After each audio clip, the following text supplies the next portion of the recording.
I still remember that moment. My phone screen lit up just before midnight, and it felt like someone had just pulled the rug out from under me. Not because the message was especially cruel, not because it was completely unexpected, but because in the 30 seconds it took me to read a single line of text, I realized something. The woman sleeping in the next room, the woman who would be walking toward me in a white dress 8 weeks from now, the woman I had loved for 7 years, had never really existed. At least, not in the way I thought she did. I had fallen in love with a version of her, a version she carefully created for me to see. But that wasn't even the worst part. The worst part came the next morning, when I called my best friend to tell him everything, and from the silence on the other end of the line, I realized something even worse. He wasn't shocked, because he'd known. For 2 years. My name is Connor. I'm 32 years old, from Portland, Oregon. I met Natalie 7 years ago at an art exhibition. She was standing in front of an oil painting covered in shades of blue and grey. I asked her what she thought about it. She turned around and said, "The person who painted this is incredibly lonely. They just don't want anyone to know." I paused for a second and looked at her. I think so too. We talked for 3 hours that night, and I knew right then, watching her disappear down the sidewalk, that she was the person I wanted beside me. 7 years later, I still believed that. That's why what happened next hurt so much. Our wedding was exactly 8 weeks away. The venue was booked. Her dress was hanging in the closet. The flights to Italy were paid for. Invitations had been mailed to 123 guests. Everything was ready. Friday night, I was sitting on the couch watching basketball. Natalie was in the bedroom. She said she was on the phone with her mom. 11:47 p.m. My phone lit up. A text from Natalie. I picked it up thinking she needed milk or something. Just one sentence. "Baby, I'm afraid he's starting to suspect something. Can you get out tonight?" I read it again. Baby, not the nickname she used for me. He's. That was me. She was talking about me. To someone else. Get out tonight. So they could be here, in our apartment. I looked up. Natalie was standing in the bedroom doorway, phone in hand, staring directly at me.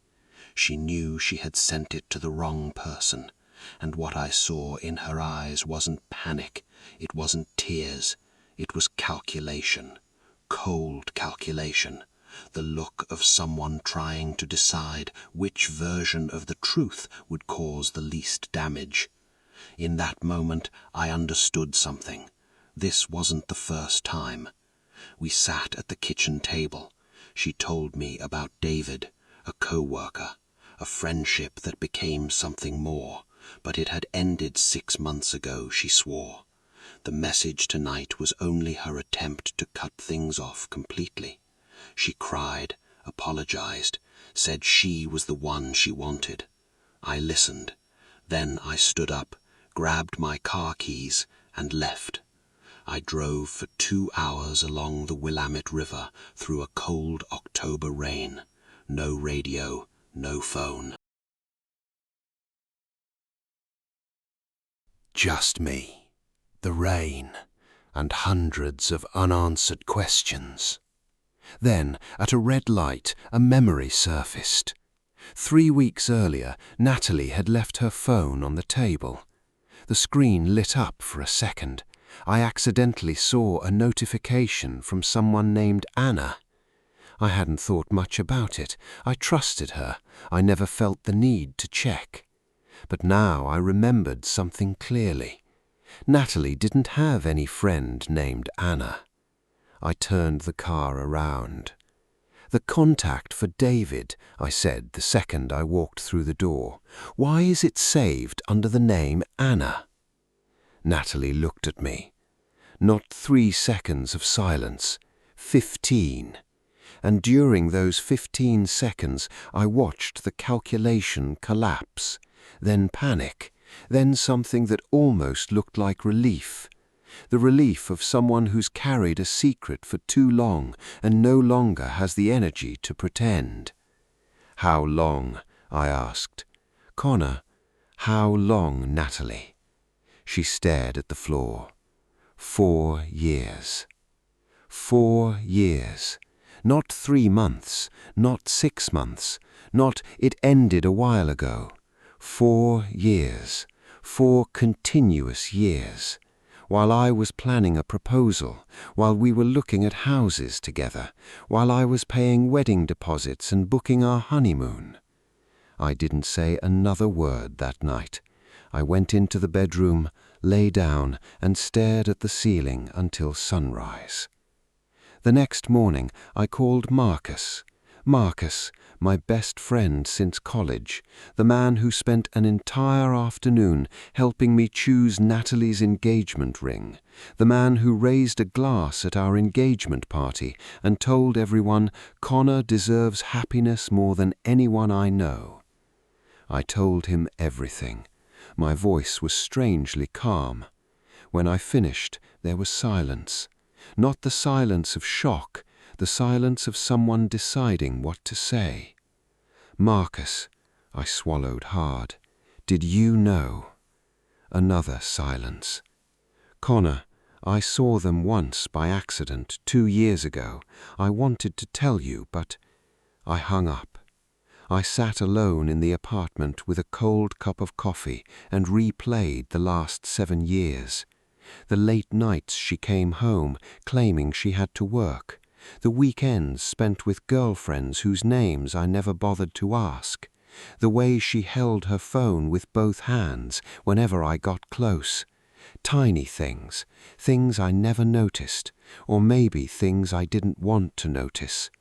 And Marcus, the man who had known for 2 years, still drinking beers with me every week, still helping me choose a ring, still standing beside me at my engagement party, raising a toast. I wasn't betrayed by one person. I was betrayed by 2 at the exact same time, and they were the 2 people I trusted most. I cancelled the wedding on Monday morning. 123 phone calls and messages. Every conversation was the same. "The wedding isn't happening. I'm sorry." The last call on my list was Mrs. Carter, the 70-year-old woman who owned the farm where we'd planned to get married. She listened quietly. Then she asked, "Are you okay, son?" I couldn't answer right away. It was the first time in 2 days anyone had asked me that. "Not yet," I said, "but I will be." I don't know if I actually believed it at the time, but it was the only thing I could say. It wasn't because I stopped loving Natalie.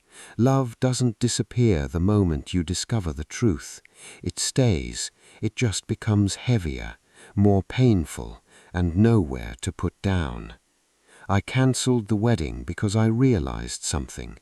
For 7 years, I never really saw Natalie. I only saw the version of her I wanted to see. And I never really knew Marcus either.